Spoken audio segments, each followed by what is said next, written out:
Bismillahirrahmanirrahim. Assalamualaikum warahmatullahi wabarakatuh.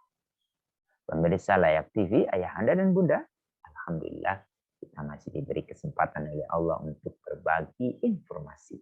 Kali ini informasi yang sangat penting terkait dengan pengurusan surat pernyataan waris dan surat pernyataan kuasa waris. Untuk mengurus ini ada beberapa cara, tapi yang ingin kami jelaskan sesuai pengalaman yang kami alami, yaitu melalui kantor kelurahan setempat.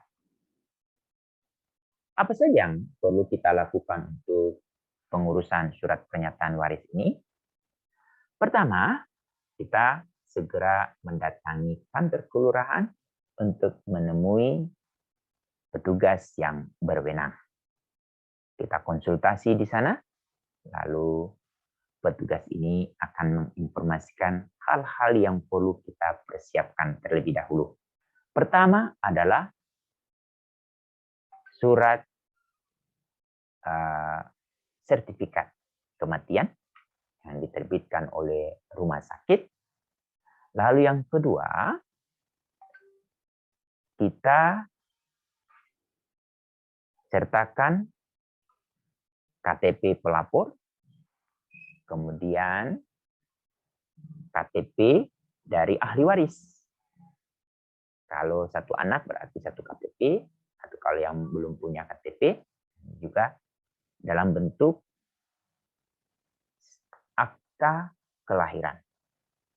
Semakin banyak ahli waris berarti dokumen itu juga semakin banyak kita persiapkan. Itu yang harus kita persiapkan. Selanjutnya, surat nikah, fotokopiannya harus kita siapkan.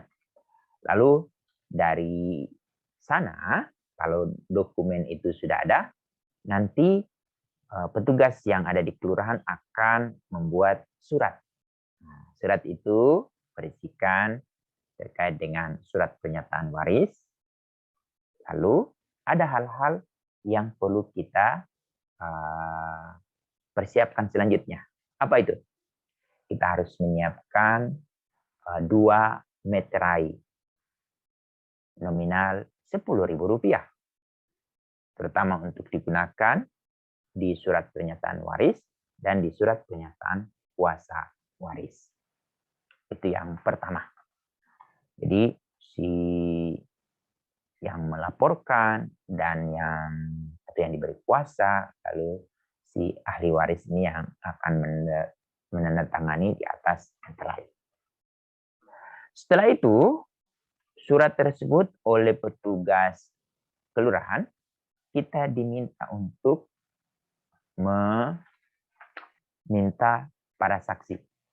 Para saksi di sini ada 2 orang. Pertama adalah Pak RT. Untuk itu, kita harus tahu Pak RT kita ya. Harus kita kenal, harus kita dekat juga. Kita cari Pak RT, tanda tangan dan capnya. Lalu yang kedua, saksi kedua adalah RW.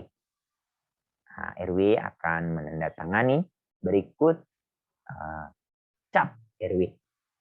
Setelah itu, dokumen yang sudah ditandatangani oleh ahli waris, lalu oleh saksi pertama dan kedua, itu harus kita bawa ke kelurahan untuk mendapatkan tanda tangan dan cap dari lurah.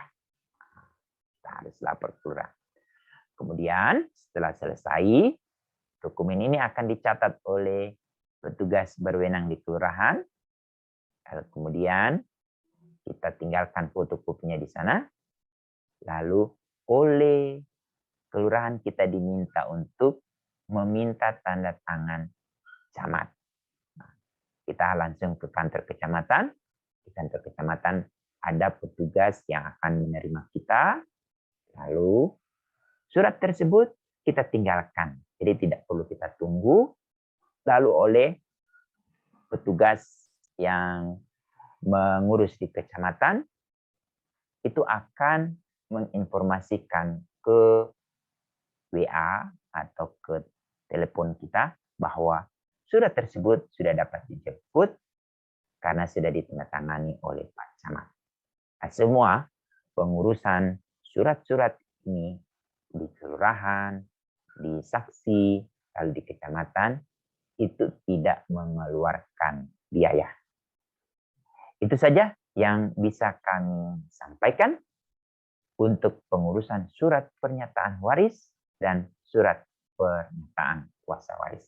Kuncinya adalah kita harus memiliki KTP, lalu kita fotokopi, kemudian KK, lalu akta kelahiran, kemudian surat atau akta perkawinan, kemudian sertifikat kematian dari almarhum atau almarhumah yang meninggalkan harta warisan. Demikian, semoga apa yang kami sampaikan ini bermanfaat dan dapat digunakan sebagaimana mestinya. Demikian, Assalamualaikum warahmatullahi wabarakatuh.